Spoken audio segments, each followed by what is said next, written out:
겨울방학이 시작됐습니다. 긴 겨울방학. 도대체 어떻게 해야지 겨울방학을 알차게 보낼까요? 겨울방학에 꼭 준비해야 될 것, 꼭꼭 해놔야 될 것, 뭐가 있을까요? 엄마 마음은 저만치 해야 할 것들로 가득 차 있는데, 아이들은 도대체 바쁠 게 하나도 없는 겨울방학이 시작이 됩니다. 한 해가 시작되면서 새로운 계획을 세우고 올해는 작년과 다른 모습을 보여줬으면 하는 기대가 있으실 텐데요. 아이들은 어때요? 새해 새롭게 한번 시작해볼까 하는 마음보다는 방학이다. 나는 좀 놀아야겠어. 학기 때 학교 다니면서 너무 고생했으니까 방학은 쉬엄쉬엄 가자. 그야말로 한 집에서 동상이몽을 꿈꾸고 계실 텐데요. 방학 동안 아이들이 꼭 해놨으면 좋을 것에 대한 이야기를 나눠볼까 합니다. 특히 중학교 입학을 앞둔 친구들이라면 마음이 굉장히 급할 거예요. 중학교에 가서 잘 적응하려면 뭐를 준비해야 되지? 걱정이 많을 텐데요. 오늘은 중학교 입학 전 혹은 중학교에 다니는 친구들 방학 때 뭘 하면 좋을지 세 가지로 나눠서 정리해 볼게요. 방학 때 꼭 해야 될 게 있다면은 자신의 부족한 부분을 채우는 시간을 반드시 가지라고 이야기하고 싶습니다. 과목 중에서 자기가 안 되는 과목 있잖아요. 전체적으로 평균적으로 봤을 때 조금 낮은 과목. 이 과목을 꽉꽉 채워주는 시간으로 채우는 게 좋습니다. 겨울방학은 긴 시간이지만 아이들이 허투루 보냈다가는 어라? 하고 금방 끝나버리기 쉽습니다. 엄마는 해야 할 게 정말 많아서 손으로 세고 있지만 아이가 그 바람을 다 따라주는 건 아니잖아요. 겨울방학에 첫 번째로 채울 게 있다면 아이의 부족한 과목을 꽉꽉 메워주시기를 부탁드립니다. 예를 들어 수학에서 낮은 점수를 보이는 친구가 있어요. 그 아이를 위해서 수학을 전폭적으로 할 수 있는, 수학을 집중적으로 할 수 있는 시간을 반드시 확보해야 된다는 겁니다. 다른 과목들은 2시간씩 매일 반복해서 한다라고 계획을 세운다면 수학만은 하루에 3시간 혹은 4시간씩이라도 시간을 늘려서 집중적으로 겨울방학에 공략하는 계획을 세우셔야 됩니다. 겨울방학에 할 일 참 많잖아요. 학원도 다니고 선행도 나가고 중학교 학습 내용도 공부하고 굉장히 많은 것을 하게 되겠지만 무엇보다 중요한 게 아이의 빈틈을 채우는 것입니다. 초등학교 교과서 펼쳐보시면서 아이한테 물어보세요. 이건 무슨 내용이야? 라고 물어봤을 때 혹시라도 빈틈이 보인다면 그 빈틈 먼저 채워주실 것을 부탁드립니다. 중학교에 들어가면 초등학교하고는 학습의 내용이 상당히 차이가 많이 납니다. 아이들이 좀 당황할 수 있어요. 그나마 1학년 1학기는 자유학기제여서 그만큼의 학습 부담이 없다고 해도 1학년 2학기만 돼도 아이들의 평가가 시작이 될 거거든요. 그 긴장되는 시간을 채우기 위해서는 아이들의 부족한 부분을 체크해서 그 부분에 집중적으로 공략하시는 것을 권합니다. 선행 나가기도 하고 중학교 앞서서 빨리빨리 땡겨서 해놔야 돼 라는 급한 마음이 들 거예요. 어떻게든 많은 지식을 아이들한테 넣으려고 하는데요. 그것보다 중요한 게 바로 구멍을 메꾸는 겁니다. 구멍이 쏙쏙 뚫려 있으면 그 안에 아무리 채워 넣어도 그 구멍을 메꿀 수가 없습니다. 그 부분을 탄탄하게 해놓고 중학교 것들을 쌓고 쌓아야 아이 실력이 늘어나니까요. 도대체 우리 아이한테 부족한 과목은 무엇인지 공부시키다 보면 느낌이 오실 거예요. 이 아이는 어휘력이 부족한 것 같아. 혹은 단어가 안 돼. 영어 문법 쪽이 약한 것 같아. 이렇게 보이는 부분, 아이한테 부족한 부분을 채워주시기를 부탁드립니다. 겨울방학 두 번째 학습적인 면에서 꼭 해둬야 될 게 있다면요. 초등학교 과정을 정리하는 과정이잖아요. 그래서 초등학교 4학년부터 5학년, 6학년 교과서를 쭉 펼쳐보면서 아이하고 리뷰를 해주셨으면 좋습니다.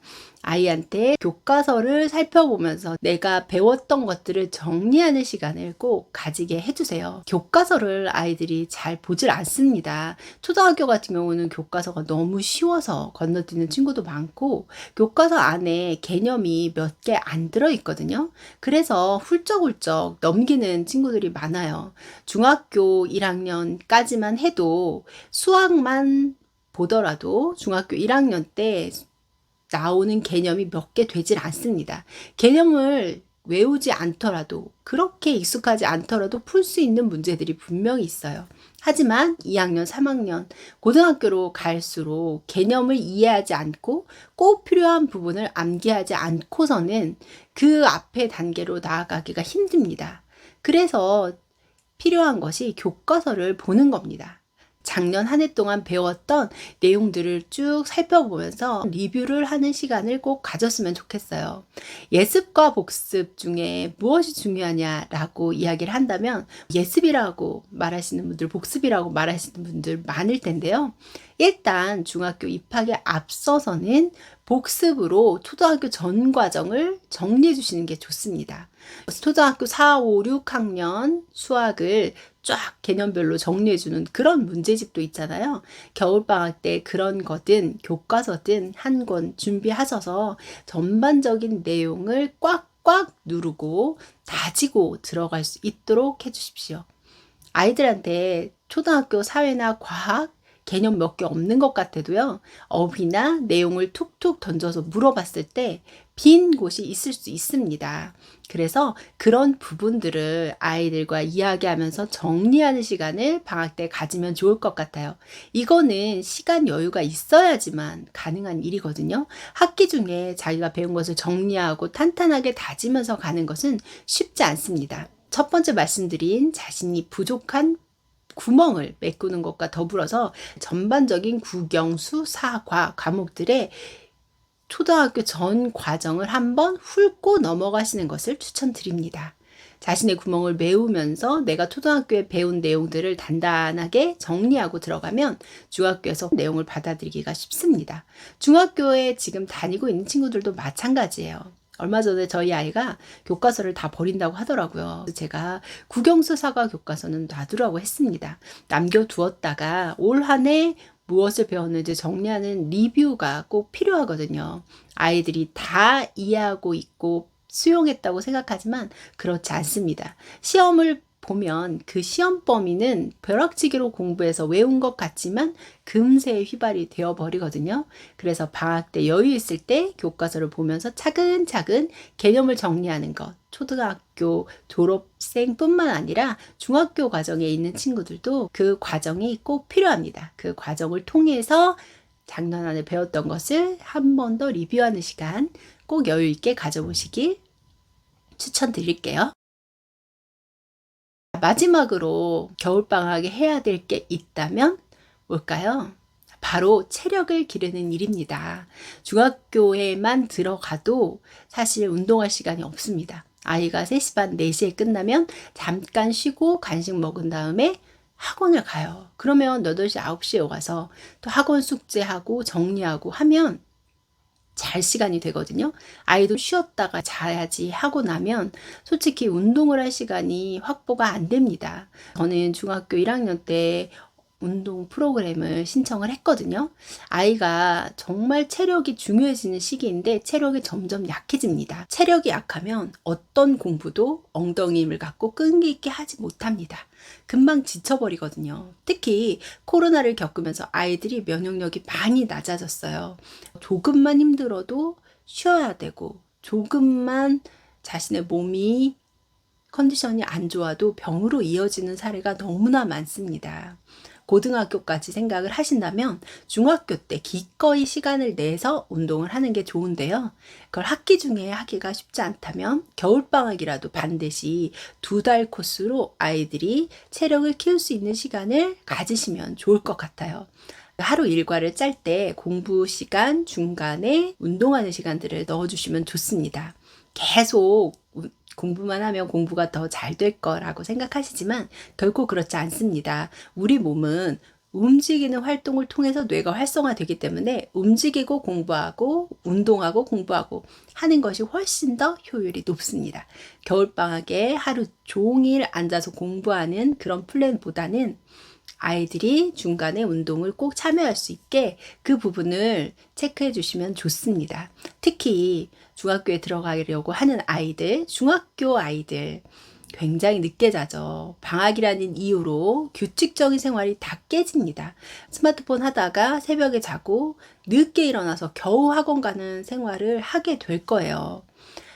물론 방학을 하고 나면 지치고 힘든 아이들, 학기 중에 노력하는 아이들을 위해서 2, 3일 정도는 시간을 주고 아이가 할 수 있는 것을 충분히 하고 즐길 수 있는 그런 쉼의 시간을 주는 것은 좋습니다. 아이한테도 밀당을 해야 하니까요. 참 고생 많았어. 해피데이로 쉬어가자 라는 시간은 주시지만 흐름이 깨진 생활을 하게 되면 아이가 리듬을 찾지를 못해요. 우리도 다 알다시피 늦게 일어나면 하루가 너무나 짧잖아요. 뭔가를 할 수 있는 시간이 굉장히 짧습니다. 스마트폰 관리를 통해서 10시가 되면 스마트폰을 엄마한테 맡기거나 모든 가족의 스마트폰을 모으거나 하는 활동을 통해서요. 스마트폰 관리를 좀 해주셔야 돼요. 방학 때 너무 늦게 자고 늦게 일어나지 않도록 패턴을 잡아주시는 게 좋습니다. 겨울방학이라고 해서 그 패턴이 깨져버리면 정말 어느 것 하나 할 수가 없어요. 구멍을 메꿀 수도 또 예습을 할 수도 복습을 할 수도 없습니다. 건강하게 움직이는 시간도 확보하기가 힘들어요. 겨우 하루 종일 놀고 뒹굴뒹굴 하다가 학원 다녀오는 게 다일 수 있거든요. 아이가 건강하지 못한 생활을 하면 학기 중에도 다시 열심히 할 수 있는 힘을 얻기 힘듭니다. 반드시 운동을 시켜주시고 규칙적인 일과를 통해서 아이가 리듬을 깨트리지 않도록 체크해 주시는 게 좋습니다. 엄마가 한번 허용하기 시작하면 아이 흐름이 깨지는 건 순식간이에요. 방학하자마자 며칠간 너한테 자유시간을 줄게 라고 하시고 그 이후의 시간은 다만 계획적으로 시간을 보낼 수 있도록 해주시면 좋겠습니다. 긴 겨울방학, 다른 아이들은 얼마나 알차게 시간을 꽉꽉 채워서 보낼까 급한 마음이 드실 수 있습니다. 다른 아이들과 비교만을 통해서 아이를 키울 수는 없죠. 우리 아이한테 필요한 게 뭔지 아이와 대화를 통해서 시간 계획을 잘 세워서 현명한 겨울방학 보내시기 바랍니다. 겨울방학은 긴 만큼 아이들이 크게 성장할 수 있는 기회니까요. 허투루 보내지 말고 아주 꽉꽉 채워서 현명하게 보내시길 기대해 볼게요. 오늘은 겨울방학에 대한 이야기였습니다. 중학탐구 생활입니다.